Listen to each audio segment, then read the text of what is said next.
Self-control is incredibly important. Of course, you can push it too far and become someone who barely shows any emotion at all, almost like a robot. That's not the goal. Emotions matter. You're never going to write an inspiring book or build a successful business if you don't have passion and emotional drive behind what you're doing. So I'm not suggesting that you suppress every feeling you have.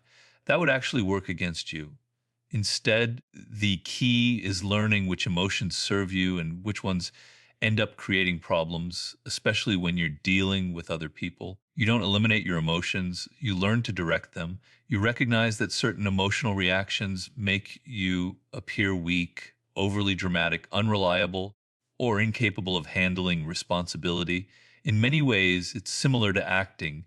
You learn how to present yourself in the right way, and doing that requires emotional discipline. Absolutely, it's one of the most valuable skills you can develop. The difficult part is that when you're young, you're naturally wired to react emotionally. Most people only understand this after making painful mistakes, which is exactly how I learned it. I'm hoping to save you from repeating some of those same lessons, although it's never an easy process. Experience becomes your teacher. Maybe you say something impulsive that costs you your job. Maybe you break an important rule, like trying to outshine your boss, and that ends up hurting your career. Those painful moments are often where the real learning happens. Question: is there anything people can practice to become more self aware? Because everyone goes through experiences, but some individuals seem to grow wiser from them, while others continue making the exact same mistakes over and over again. I'm asking because you're a writer, and writers spend a great deal of time reflecting on their experiences, their careers, and their own thoughts and emotions. Whenever you make a mistake, there are usually two possible responses. The most common one is blaming someone else. It's their fault. They treated me unfairly. If my situation had been different, if I'd had more money, if someone had supported me, everything would have worked out. That's the natural reaction most of us have. Unfortunately, people who stay trapped in that mindset rarely learn anything from life. Actually, let me correct myself. Your first instinct will almost always be to blame someone else. That's completely normal. What matters is developing a second instinct. There's a great book called Mistakes Were Made, but Not by Mead. I highly recommend it. If I remember correctly, it was written by Elliot Aronson. Everyone, including me, immediately wants to think, yes, a mistake happened, but it really wasn't my fault. Then your second response should kick in. You pause, you step back, and you tell yourself, hold on, maybe I'm fooling myself. What role did I actually play in what happened? What could I have done differently? Sometimes the answer is subtle. Maybe your body language pushed people away without you realizing it. Maybe something you said created the wrong impression. Maybe one small action changed the entire outcome. Ask yourself honestly, what part did I contribute? That's how you turn experience into wisdom. Even if only 10% of the problem was actually your responsibility, treat it as if it were 30%. Exaggerating your own role helps you extract valuable lessons because the more responsibility you accept, the more control you gain over improving your future decisions. At first, your mind will naturally point the finger at someone else. But after that, you need to stop, reflect, and admit, no, I definitely played some part in how this situation unfolded. Whenever things go wrong, our first impulse is usually to blame another person. And once blame takes over, the desire for revenge often follows. When we feel like someone has wronged us, our immediate reaction is often to get even. We want justice. We want to make things right after being treated unfairly. You discuss this in the 48 Laws of Power. I believe around Law 36. Question: when someone feels betrayed or believes they've been treated unfairly, what's the smartest way to respond? Well, it really depends on the nature of the situation. There's no single answer that works every time. Let's say someone at your workplace spreads negative rumors about you to your boss, and because of that, you lose a promotion. They're talking behind your back, damaging your reputation, and naturally, you're frustrated in situations like that. There are several possible ways to handle it. Everything comes down to the circumstances. If you want to think strategically, and that's always what I recommend, You have to evaluate the specific environment you're in instead of assuming there's one universal solution. The first thing you should ask yourself is whether you're working in a toxic workplace. I often describe workplace culture on a scale from 0 to 100. At 100, you have what I call a reality based culture. People care about performance, results, and getting the work done. Politics barely exist because everyone is focused on achieving the objective. At the opposite end, close to 0, everything becomes personal. Office politics dominate. Promotions depend on favoritism, connections, and flattering the boss instead of actual ability. If your company sits somewhere around 20 on that scale, my advice is simple: leave. Seriously, get out. If one coworker behaves that way, chances are there are several others just like them.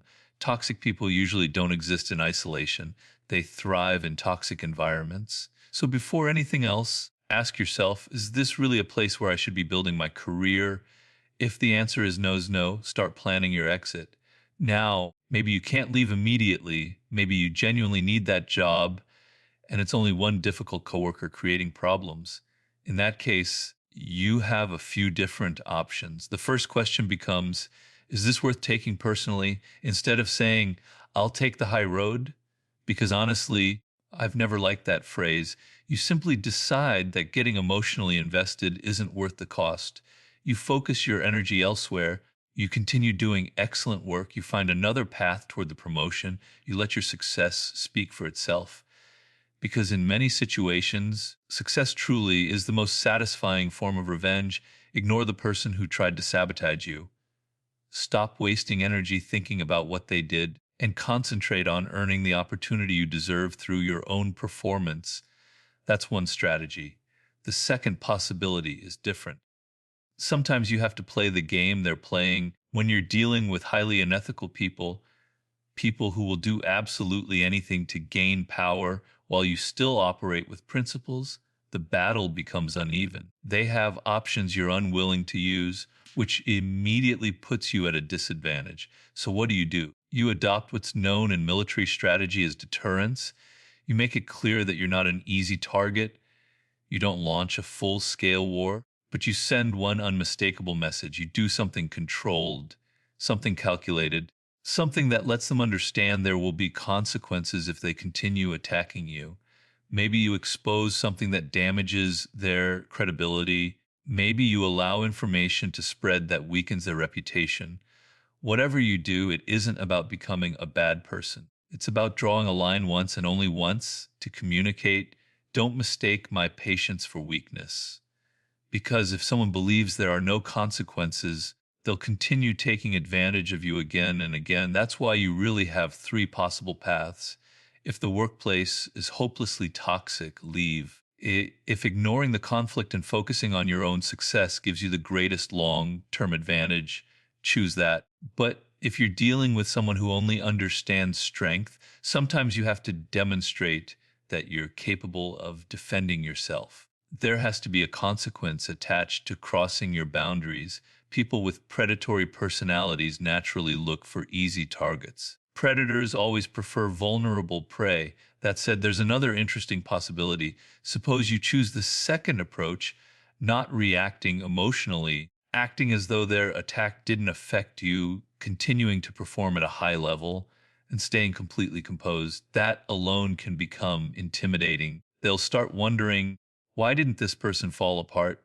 Why aren't they reacting? Why are they still focused? Your self control itself becomes a source of power. In many cases, people become more cautious around someone who maintains composure under pressure. Ultimately, everything depends on your personality, the circumstances, and the type of person you're dealing with. Stay aware of what's happening around you. Think strategically. Always play for the long game. Sometimes that long term strategy means quietly outperforming everyone. Other times, it means sending one clear message that tells people you're not someone they can push around. Either way, the goal is the same: earn enough respect that they think twice before coming after you again. When you step back and look at the bigger picture, it's obvious that the world has changed dramatically. One of the biggest shifts is that society is no longer held together by the same shared beliefs it once was. Whether it was religion, democracy, or other common ideals, people don't trust those institutions the way they used to. Today, almost every form of authority is questioned. Since you spend so much time studying history and understanding historical patterns, what stage of that cycle do you think we're living through right now? And more importantly, how should someone navigate it? Well, the first thing you have to do is zoom out and look at history as a whole, especially if you're someone who spends a great deal of time studying it. Throughout history, civilizations repeatedly pass through periods of chaos. Sometimes those periods are triggered by devastating plagues. Other times it's endless wars, like the Hundred Years' War in Europe. Whatever the cause, the result is often the same. People begin to feel powerless. They feel helpless. Life starts losing its sense of meaning. I could point to countless examples from ancient Asia, Europe, and many other civilizations. These moments aren't unique, they're recurring patterns that history repeats. Whenever people feel overwhelmed by uncertainty and surrounded by chaos, they naturally become attracted to leaders who promise quick answers. They're more likely to abandon rational thinking, fall in a cult like movements, embrace belief systems that offer simple explanations for incredibly complex problems. Think about slogans that promise to solve everything with one easy answer. People hear something like that and think, that sounds simple, that sounds reassuring. Maybe that's exactly what we need. During times of fear and instability, people desperately search for something that gives them certainty and purpose. The danger is that those comforting answers are often misleading. I believe we're living through one of those periods right now, and it's happening across the world, not just in one country. There are many forces contributing to this feeling. Take climate change, for example. Whether someone believes in it or not, its effects create a growing sense that the world is becoming less predictable. Natural disasters seem more frequent, and people subconsciously feel that they're losing control over something fundamental. That constant uncertainty creates anxiety. The same thing happens with the global economy. Today, your business, your career, or your financial future can be affected by events happening thousands of miles away in China, Japan, Indonesia, or anywhere else. Suddenly, your livelihood depends on forces you can't influence. That creates another layer of helplessness. Then people look at political leaders and feel that nothing meaningful ever changes. Promises are made, speeches are delivered, but real improvements rarely seem to follow. When people lose confidence like that, they're far more willing to believe anyone who offers an easy fix. The situation becomes even more dangerous today because of social media. Previous generations experienced chaos too, but they didn't have memes, viral videos, algorithms, and millions of people spreading emotional messages instantly across the globe. During events like the Black Death, the Hundred Years' War, or even the Industrial Revolution, information moved slowly. Today, emotions spread faster than facts. That's what makes this period uniquely dangerous. So, what's the solution? Develop a long term perspective, recognize that history moves in cycles, and remind yourself that this is another period of instability. Most importantly, stay in control of your own thinking.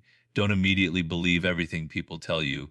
Maintain a healthy level of skepticism. Avoid becoming emotionally overwhelmed every time someone declares, this is the greatest evil. This is what's destroying the world. Be especially cautious of anyone who claims they've found one simple answer that will solve every problem. Whenever someone says, if we just do this one thing, everything will be fixed, be careful. Whether it's tariffs, immigration, or any other issue, life is never that simple. Those kinds of promises usually resemble fairy tales more than reality. And I'm not making a political statement here because every political side creates its own comforting stories. No group is immune to that tendency. The important thing is learning to think independently instead of blindly accepting whatever your own side wants you to believe. Question: since we're talking about the 48 laws of power, what surprises you most about the people who read your book? Well, one thing that's become obvious is that many young men were drawn toward Trump. I know you've never really been a supporter of him. Based on everything I've learned about your views, what would you say to those people? What do you think they might be misunderstanding? The biggest point I'd make is this: learn to think for yourself. If you genuinely believe Trump has all the answers, that's your decision. But you should still be capable of stepping back and asking yourself, are there things he's doing that I don't agree with? You need enough self awareness to criticize your own side. That's true for everyone. Personally, I'm politically left of center, and I'll say openly that Democrats have made enormous mistakes. They've acted incompetently.